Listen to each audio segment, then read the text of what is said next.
Hello Blazers, welcome to episode 51 of UAB Green and Told, original air date Monday, August 2nd, 2021.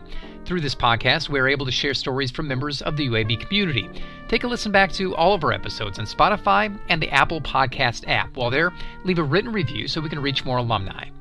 I'm Greg Berry, a UAB alum and Assistant Director in the Office of Alumni Affairs. On today's episode of UAB Green and Told, we welcome Chuck Stokes. For decades, Chuck has been a well-respected leader in healthcare administration. Over the course of his career, he has seen the healthcare industry transition, but as he'll share, it's not C-level executives like him who need to be heard the most. The best solutions that we have for really thorny healthcare problems today are going to come from the frontline people that actually do the work. While Chuck graduated from UAB nearly 4 decades ago, he'll explain why he's felt compelled to remain close to the institution. The personal experience, I think, is a personal experience of the relationship between the faculty and the students. And actually, that still remains today. And just where's the healthcare industry going? As Chuck will tell us, the future's already here. It just keeps changing all the time. The world of genomics is changing along with artificial intelligence at an alarming rate. Artificial intelligence and machine learning is doubling its capacity every 18 months. Every 18 months.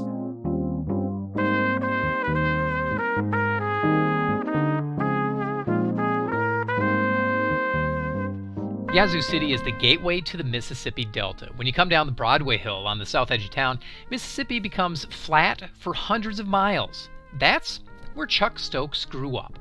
Ultimately, he'd become one of the most respected administrators in healthcare leadership, but Stokes' career trajectory changed with the last-minute decision in college.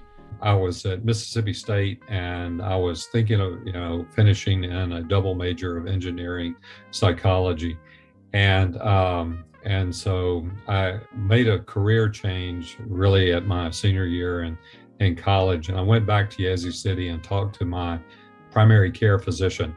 And he was a general practitioner. He actually delivered me as a baby. And he said, well, why don't you come during the summer? He said, why don't you come and work at the hospital in the summer as an orderly?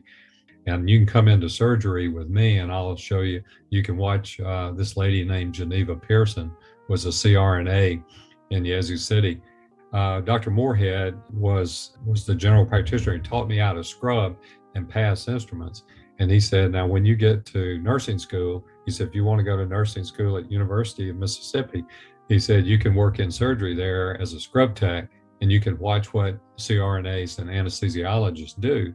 He said that way you can pick up more knowledge about the career and before you get out of nursing school. And that's what I did. I went to nursing school, applied for University of Mississippi. I got accepted.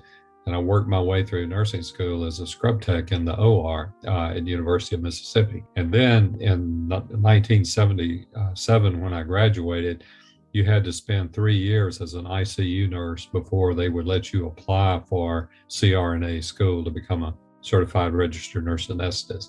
And you had to work 3 years as an ICU nurse. Between working in the OR as a scrub tech while I was in school and then 3 years as an ICU nurse, I kind of decided that I had an opportunity to become they asked me if I wanted to take an administrative position as a nurse executive, as an assistant director of nurses for the critical care units at University Medical Center. And I told them that I'd like to try that for a year just to make sure that I wanted to become I wanted to make sure I wasn't excluding a possibility of something that might have been more interesting. And so I ended up doing the year and had to tell the chairman of anesthesiology that I was going to wait a year to go to CRNA school. He wasn't very excited about that. He said, have you lost your mind? He said, you're going to hate management. You're going to hate leadership. He said, you're a clinician. You need to stay in the clinical role. This was something different every day. Management and leadership was not like sitting on a stool 8, 10, 12 hours a day administering anesthesia, that it was something that was changing every day, and it wasn't boring, that's for sure. But I quickly realized after about a year in that role that I knew a lot about clinical practice, but I knew nothing about managing. Let's talk a little bit about the leadership at the time in healthcare. When you first got into it, what would you describe that atmosphere, that environment like? Well, in the 70s, the leadership style, I should say then, was certainly more autocratic. I mean, hospital executives told other people what to do. I mean, it was not like leadership today where you have to respect the diversity and inclusion of thought leaders across the enterprise. Back then, it was autocratic. You know, I'm the boss, you do what I tell you to do. I guess the style of leadership that I adopted over time was more of a servant leader, because I think in order to lead people, you have to first show them that you're willing to serve and that you're willing to understand where they are and how they come into their roles and what they can have, what they can contribute. That became very important to me, because what I realized, the best solutions that we have for really thorny healthcare problems today are going to come from the frontline people that actually do the work every day. Those solutions are not going to come from the C-suite. The C-suite executives are not the ones that are out there doing the work every day. And what really physicians, especially physicians and other allied health professionals, what they really don't like is for somebody to hand them a solution to a problem that they had no input into. I would say that the difference in the leadership leadership styles, you've seen that evolve over the last many decades, from the autocratic leader to one of more team-oriented, and then now, diversity, equity, and inclusion is a really important part of leadership, because it is one showing deference to expertise within the organization. And certainly the pandemic has shown us it's a team sport. And even though we might have been educated that we all are independent and autonomous, we've learned over the years, if you're going to have a safe environment and you're going to have a harm-free environment, you have to do that from a team perspective. Going off that a little bit, as a young administrator, when you were first beginning, what were the biggest challenges that you were facing? The biggest challenge personally in the late 70s was a national nursing crisis. It was a shortage of nurses. And here we are today still facing a nursing crisis. But that was the biggest crisis that we had, because in 1979, we were recruiting nurses from Canada, England, and the Philippines at University of Mississippi. We were offering like leases on cars for 3 years if they would come and stay in the ICU for 3 years. We were the trauma center for the state of Mississippi. And so surgery never stopped. And we just didn't have enough nurses to take care of people. And that was the biggest crisis during my first job in leadership. What went into the thinking of, I think I need to go back to school. I think I need to go get a master's in healthcare leadership. And why UAB? I felt like I was an excellent clinician, because back then, doctors and other nurses took a lot of time and attention in training nurses to be superb clinicians back in that period of time. When you move from that bedside nurse to a leader, then you have to deal with all the problems that people come to work with. They come to work with personal problems. They come to work with financial problems. They have all these personal issues that show up in the workplace. And you as a leader, whether you want to or not, you have to deal with those. Well, at like 24 years old, I'd never dealt with those kind of problems before. Some of them were brand new problems I'd never even been introduced to. That made me realize that I had to go back to school to learn to become a leader. You give me a clinical problem, I could solve that. There's blindfolded. I was fine with that. And then about getting people to work together, and then how you develop your leaders, because it's up to you as a leader to develop other leaders within the organization. You have to show them how to do that. We had a residency fellowship with, it was a residency program with UAB for UAB residents at University of Mississippi. And our CEO at the time, Bill Newell, was very high on our program, and UAB's program was in the top 5 programs in the country at the time. And so I said, hey, here, I don't have to travel far from home. And this was, Alabama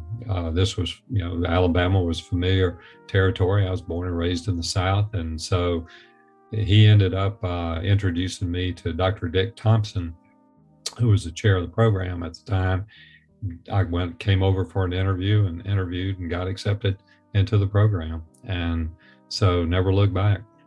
What was the program like? Because this was in the early 80s. Obviously, campus was drastically different, but I imagine the School of Health Professions was different as well. It was. I mean, we were located on Fifth Avenue downtown in a 2-story building and very nondescript building. Very different kind of learning experience than college, because, in college, you had big classrooms and you had a lot of people. Well, there was only like 32 people in our class. The difference was that the faculty at UAB at the time, Dick Thompson, Howard Hauser, Bob Hernandez, T. Hyatt, these are people that are still around. And, these are people, Dan Hill, they became kind of like your second family, because they were so intimately involved in you learning. It was kind of inside and outside the classroom. They prepared you about how to act in the real world. Now, a lot of us that had been, there were over half our class had never, been in a hospital, worked in a hospital. I was fortunate that I'd had that experience. And so I knew a little bit about, probably more about that than some of my classmates. But, they were the instructors. And so they were the professors who, they started from ground zero with everybody. What do you think the biggest takeaway now, reflecting on all of those years ago, that you took away from UAB? Probably the personal experience. I think is the personal experience of the relationship between the faculty and the students. And actually, that still remains today. That is one of the major strengths of our program that differentiates UAB from any other program in the country. And I think that is key for us maintaining our status as a #1 program. It's that constant interaction and the collegiality between faculty members that work together. They have a professional and a personal commitment to education and to seeing that the students are prepared to take that next step out into the real world.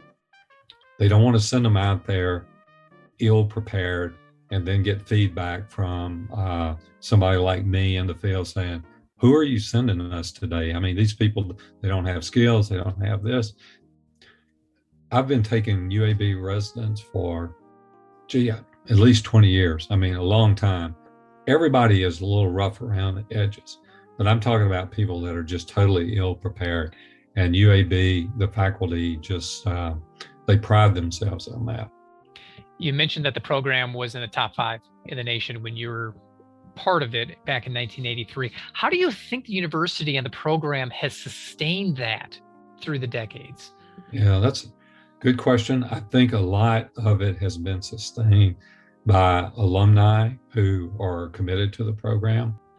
When we in the field as CEOs and COOs in the field see the quality and the caliber of the students that are coming out of the program, and we get to watch them develop over time, we then can say, okay, they are doing things right in the school, in the program. And we get together, at the UAB has always had our Sandestin Symposium. We've had that for many, many years. And we get together with the faculty member at preceptor conferences and stuff like that. And we give the faculty input into what constitutes a really well-prepared student coming into their residency or their fellowship. And the thing is, our faculty listens. They take that feedback seriously. They don't blow it off. And that's something in some academic programs that people, again, the deference to the expertise. It's the same thing as the CEO listening to the doctor or the nurse. It's the instructor and it's the professor that's listening to the CEO saying, let me tell you what I'm seeing in your students. And either taking that to heart and saying that we're giving you feedback because we care about our program and we care about the students. And we only give, feedback as a gift, and you only give gifts to people that you care about. I don't want to say that your career bounced around, but you went from different spots here and there. Huntsville, Texas. You grew up in Mississippi, but yet you remain close to UAB and you're still a part of the program all of these years later. Why has that been so important? That's an interesting question. One, I like teaching. I've been teaching for ACHE since I started, and actually started with the American College of Healthcare Executives as a student affiliate back in 1981 when I started, because all of our professors said, you got to get in to your professional association. But through ACHE, somehow or another, I got into the teaching track with them. And I taught COO boot camp. I taught many other programs for them for many, many years. And I always enjoyed the teaching aspect. But I think it's probably more about also giving back to the program. It's probably deeper than that, but it's giving back to the program that helped make you successful. And so I think that it's an obligation in some ways, because some people go through their academic programs and they're very successful, and it's like the program never existed. They don't have anything else to do with their program. But that's one of the things that separates UAB alumni from other alumni, is you have people that are committed to say, how can I help?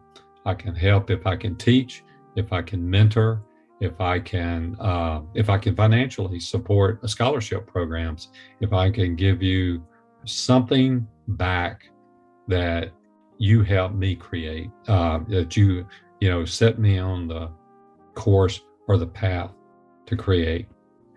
Each time when you move to a new hospital, to a new system, were the goals kind of the same, or did they differ every time because they were just totally different positions? Healthcare is local. And so healthcare in Birmingham and healthcare in Huntsville, Alabama, and healthcare in Houston, Texas, or Little Rock, Arkansas, they were all different. They had different issues with healthcare in their communities. And so what you have to learn to do as an executive is you learn to be flexible and adaptable. If you're going to be an effective leader, you can't approach it from a cookie cutter standpoint and say, well, the same issues are applicable in Birmingham, Alabama, as they are in Houston, Texas. That is not true. And it's not true anywhere really in the country. And every community has its own issues. And so today, when we look at healthcare today, there's some overarching issues that we have about healthcare disparities. And we're going to have, that's something our country is coming to grips with now, about how do we deal with healthcare disparities. If we want to improve the health status of our country and stop having us spend twice as much on healthcare in the United States as any other country in the world, 18% of our GDP going to healthcare, but yet we don't have better outcomes than 35 or 36 other countries. How is that? How are we going to come to grips with that? You're talking about a $4+ trillion business, and we have to change, and we know we have to change.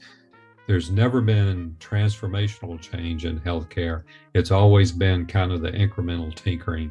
We change a little at a time because we're scientific. Most of us are scientists by nature, right? So if you're a doctor or a nurse, you got to make sure something is proven, that there's a clinical trial, that it works, and it's, the data is good, and the data shows that this is the best way to do something. And so in healthcare, what we are screaming for today as a country is for equity and to try to improve the health status. But we need transformational change and not incremental tinkering. It's very hard to find courageous leaders at a national, state, and local level that are saying, here's what we need to do with our healthcare resources to deal with food deserts, homelessness, inequities in terms of people's access to healthcare. And I'm really not sure where we're going with that yet. At what point in your career do you feel you became a courageous leader? I really don't know how to answer that and actually, Dr. Lamack and several other executives, we just did a webinar on courageous leadership. The thing to me is, it's hard for me to differentiate between what's courageous leadership versus a hard decision. Making a hard decision is like two organizations deciding that they're going to merge.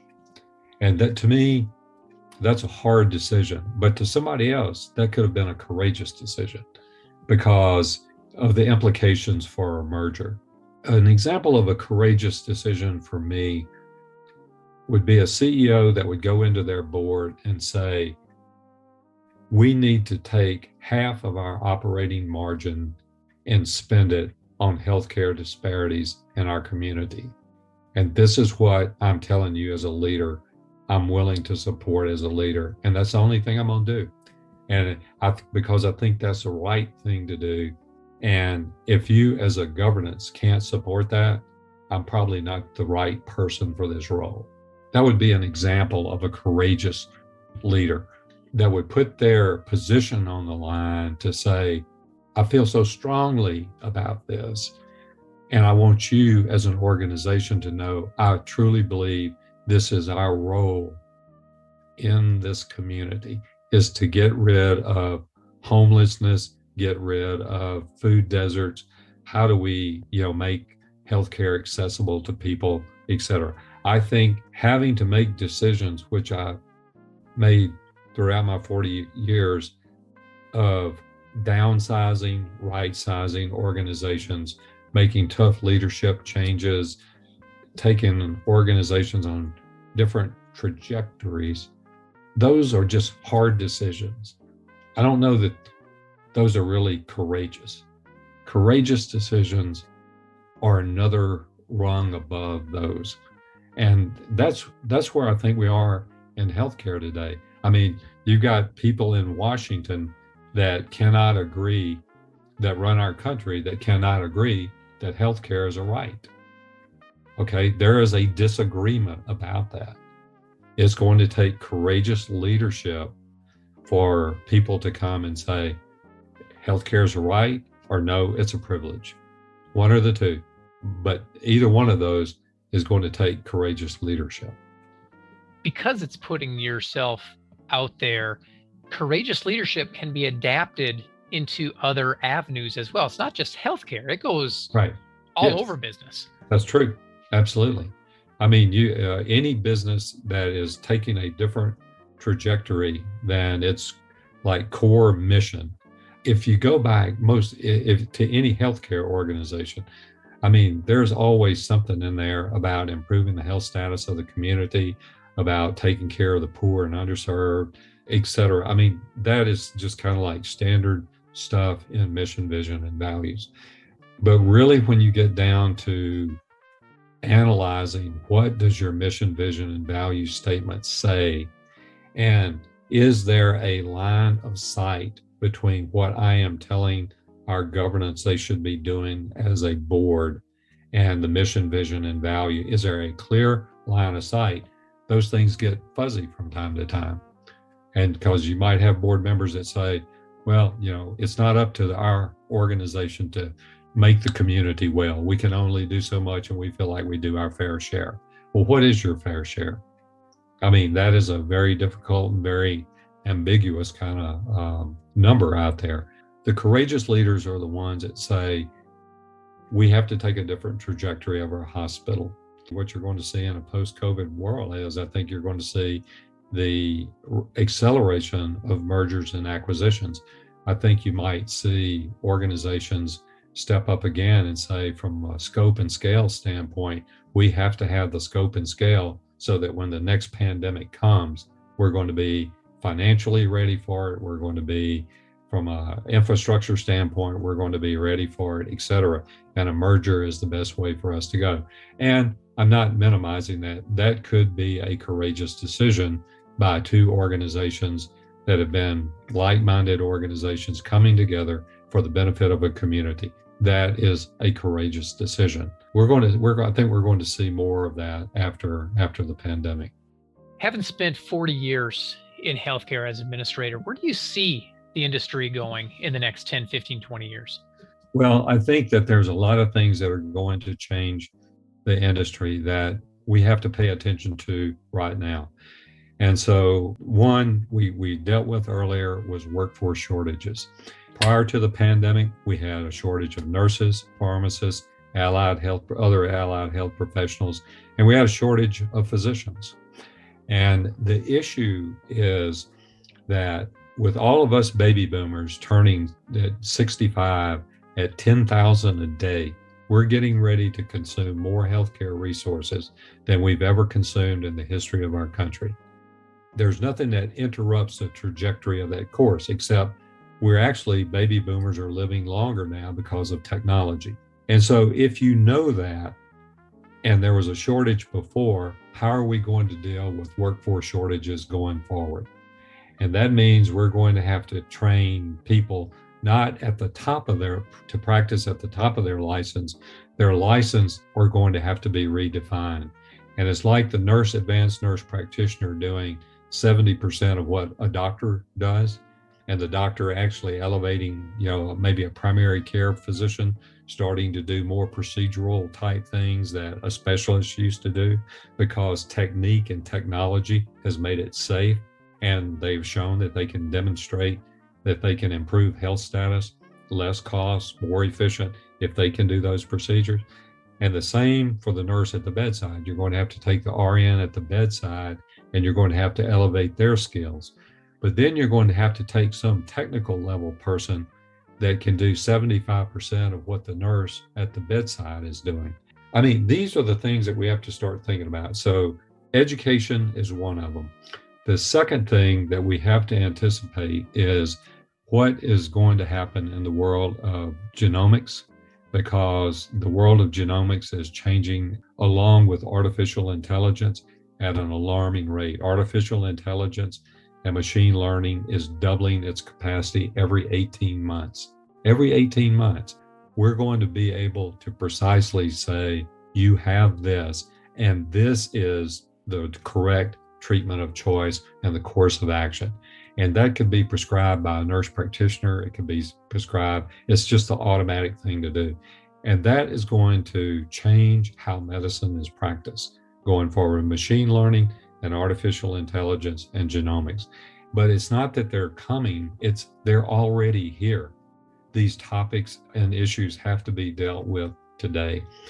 The other thing in healthcare that we have to do is we have to figure out how we're going to approach the management of chronic disease patients. How do we manage those people in the home environment through technology instead of in the most expensive place, in the acute care setting, in the skilled nursing facilities, et cetera? How do we handle them through changes in technology? And again, that's one of those things. It's here today. We're already doing it. We have to accelerate it. And I would say the final thing in healthcare is how do we deal with end-of-life issues? Because as a country, we do an abysmal job of taking care of people at the end of life.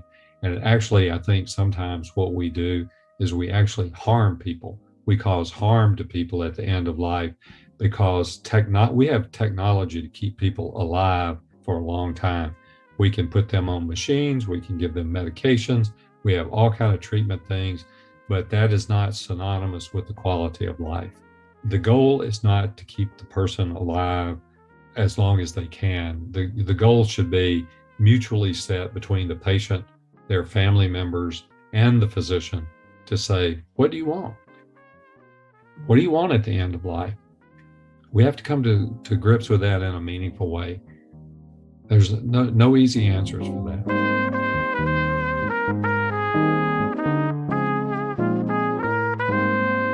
That's Chuck Stokes. Chuck graduated from the UAB School of Health Professions in 1983 with a Master of Science in Hospital and Health Administration. After a lengthy career as an administrator, Chuck recently retired. A big supporter of UAB, Chuck truly understands what it means to be a Blazer. Being a Blazer means if UAB has made you successful, put you on the road to success, you need to be supportive of your alumni and your school. And that's really what it means to me is I want to show that I can give back financially with my time, resources, and exposing other, bringing other resources to the table that I can bring to the table to keep us our status. We have a fabulous status at UAB, and UAB is well recognized not only across the country, but across the world. And that's really what being a Blazer means to me, is protecting that status across internationally and nationally. You can hear more about the courageous leadership Chuck spoke about as part of a webinar done by the UAB Department of Health Services Administration. We'll have that link in our show notes. Be sure to listen to previous episodes of UAB Green and Told. You can find all of them at alumni.uab.edu/greenandtold. Have a story to share? Email me at greenandtold@uab.edu. Finally, be sure to follow us on Facebook, Instagram, and Twitter. Just search UAB Alumni. Thanks for listening, and until next time, go Blazers.